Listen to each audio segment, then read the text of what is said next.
શ્રી ગણેશાય નમઃ. સ્વાગત છે મિત્રો આપણી યુટ્યુબ ચેનલ સત્સંગ દર્શનમાં. આજે આપણે પવિત્ર વિજયા એકાદશી વ્રત કથા અને મહિમાના વિડીયોમાં આપણે જણાવીશું કે શા માટે વિજયા એકાદશીની વિશેષ છે અને કેવી રીતે આ વ્રત આપણું જીવન સુધારી શકે છે. જો તમે ઈચ્છો છો કે જીવનમાં દરેક કાર્યમાં વિજય પ્રાપ્ત કરો તો આ વિડીયોને અંત સુધી અવશ્ય જુઓ. આ એકાદશીનું એકમાત્ર પાલન પણ જીવનને પવિત્ર અને સફળ બનાવી શકે છે.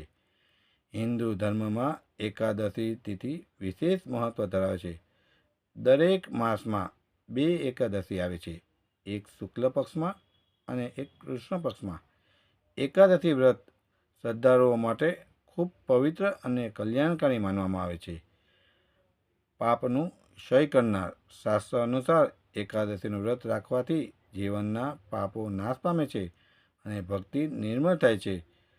શરીર અને મનની શુદ્ધિ. ઉપવાસ અને પ્રાર્થના દ્વારા શરીર અને મન શુદ્ધ થાય છે. મોક્ષ પ્રદાયી. એકાદશી વ્રત કરવાથી વૈકુંઠ લોકમાં પ્રવેશ મળે છે. શ્રેષ્ઠ ઉપવાસ પદ્ધતિ. આયુર્વેદ અનુસાર ઉપવાસ દ્વારા શરીરમાંથી અવિનાશી તત્વો દૂર થાય છે અને સ્વાસ્થ્ય સુધરે છે. ભગવાન વિષ્ણુની કૃપા. એકાદશી વ્રત મુખ્યત્વે ભગવાન વિષ્ણુને સમર્પિત છે. જે ભક્ત આ વ્રત કરે છે તેમને ભગવાનનો અનુકંપા મળે છે.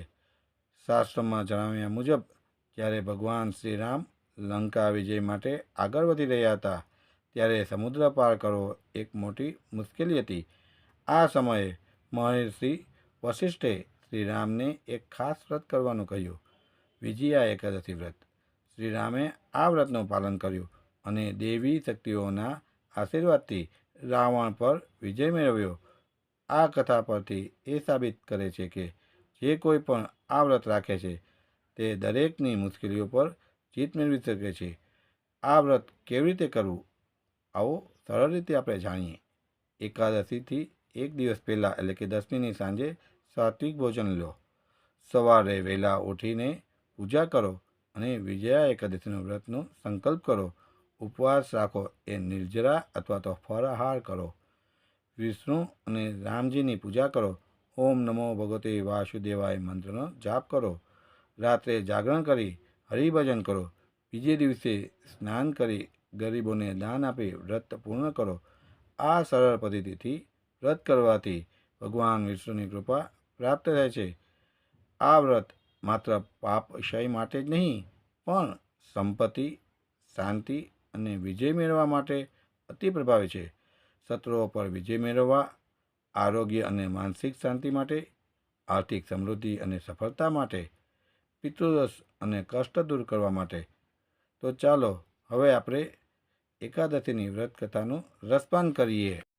ધર્મરાજા યુધિષ્ઠિર બોલ્યા, હે જનાર્દન, મહામાસના કૃષ્ણ પક્ષની એકાદશીનું નામ શું છે? તેની વિધિ શી છે? તે કૃપા કરીને કહો. શ્રી કૃષ્ણ ભગવાન બોલ્યા, હે રાજન, મહામાસના કૃષ્ણ પક્ષની એકાદશીનું નામ વિજયા છે. તેના વ્રતના પ્રભાવથી મનુષ્યને વિજય મળે છે. આ વિજયા એકાદશીના પ્રભાવથી અને તેના શ્રવણ પ્રથમને સમસ્ત પાપ નષ્ટ થાય છે.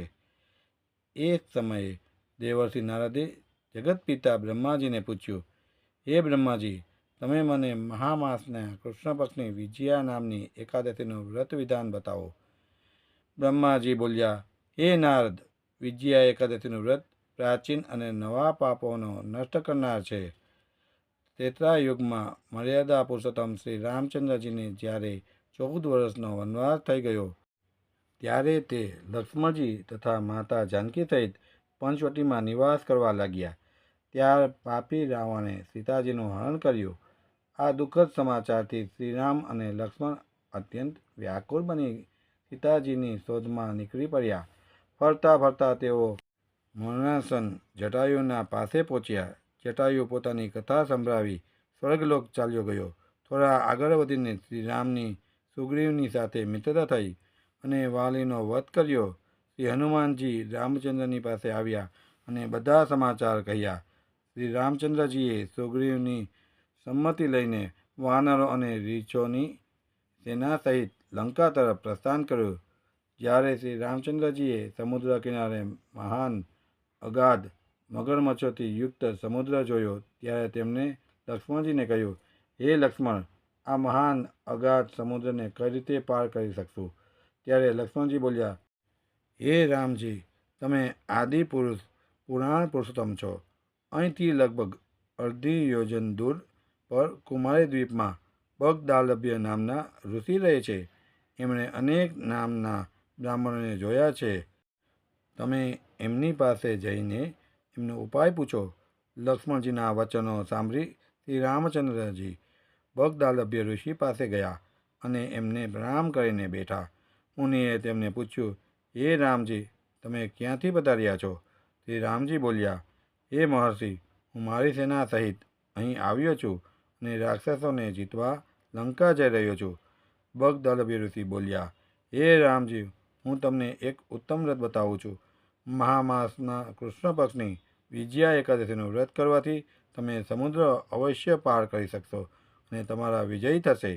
હે રામજી, આ વ્રતની વિધિ એ છે કે દસમના દિવસે સોના, ચાંદી, તાંબા કે માટીનો કોઈ પણ એકનો કળશ બનાવવો.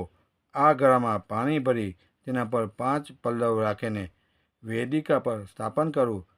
એ કળશના નીચે 7 અનાજ ભેરવેલા અને ઉપર જવ રાખવા. તેના પર શ્રી નારાયણ ભગવાનની સુવર્ણ પ્રતિમા સ્થાપિત કરવી. એકાદશીના દિવસે સ્નાન આદિ નિત્યકર્મથી નિવૃત્ત થઈને ધૂપ, દીપ, નૈવેદ્ય, નાળિયેર આદિથી ભગવાનનું પૂજન કરવું. એ સમસ્ત દિવસે ભક્તિપૂર્વક કળશની સામે વ્યતીત કરવો અને રાત્રિમાં પણ એ રીતે બેસી જાગરણ કરવું. દ્વાદશના દિવસે નદી અથવા તો તળાવમાં સ્નાન કર્યા પછી આ કળશને બ્રાહ્મણને આપી દેવો. હે રામ, જો તમે આ વ્રતને સેનાપતિઓ સાથે કરશો તો અવશ્ય વિજય થશો.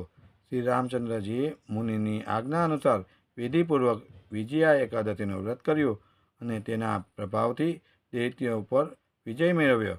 અંતે હે રાજન, જે મનુષ્ય આ વ્રતને વિધિપૂર્વક કરશે તો તેને બંને લોકમાં વિજય થશે.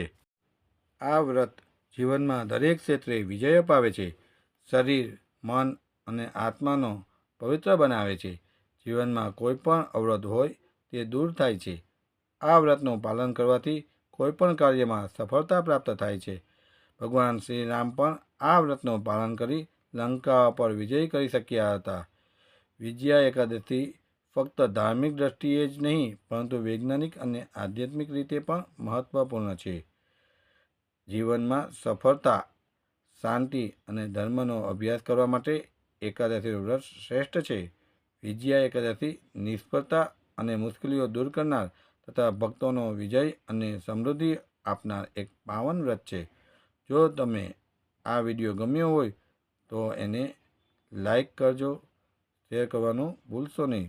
જો તમે હંમેશા ધર્મ અને ભક્તિ વિશે જાણવા ઈચ્છતા હો તો અમારી આ ચેનલને સબસ્ક્રાઈબ કરો અને બેલ આઇકન દબાવો જેથી તમે આવનારા તમામ પવિત્ર વિડીયો જોઈ શકશો. જય શ્રી કૃષ્ણ, જય શ્રી રામ, જય વિજયા એકાદશી.